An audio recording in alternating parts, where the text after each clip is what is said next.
Hello, guys. I'm over here with Danny. You guys, he just won the cup against Messi, the League's Cup. What was that experience like, bro?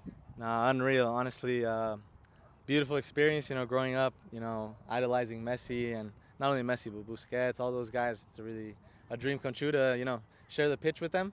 Not only share the pitch, play a final, especially in Seattle where I've grown up. And I left when I was 14 years old, so that's a very special city to me. And even more so, winning the final at home over there, it was unreal. It's impressive, man. You left at a young age. Not only that, but you defeated Messi playing as a 10. Is that right? Yeah. I went in maybe 65th minute and played a little bit higher up in the midfield, number 10. So that's kind of where I played my whole life, anywhere in midfield. But yeah, just to get the opportunity and be able to live my dream is the best. That's crazy, man. These are your stumping grounds right here, right? Yes. I went. Your coach was actually a soccer player that I played together in high school with, and that's crazy to think about it, man. Because it brings me back to knowing that anybody can make it from anywhere, especially Vegas, especially here. There's a lot of ballers out here. What do you say to all the kids that want to make their dream happen?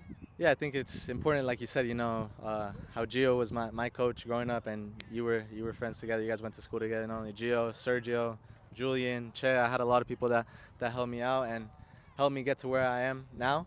And we could see the talent that we have here in Vegas. There's a lot of talented players that sometimes maybe don't get the opportunity to live the dream, go professional. And I think for us to, shed light on that and help those players out and help the community out is really important, especially not only myself. We have players from Vegas playing professional in Mexico or in my case, Seattle. Also Danny Masowski, who's from Vegas too. So, if I give a message to younger players is to never give up, to always work hard, to always do the extra work. I think that's something that, that my parents, my coaches always, try to teach me to always work extra. There's a lot of people and players that want to achieve their dreams, so being able to do the extra and continue to grind and work is going to separate you apart. And also being a good person. I think at the end of the day, sports is not forever, your career is not forever, but being a good person, having manners, having good models and values is the best thing that you can have. That's going to help you a lot in the world, and it's going to help change the world too. Very well said, man. I know that there was a scuffle after the game.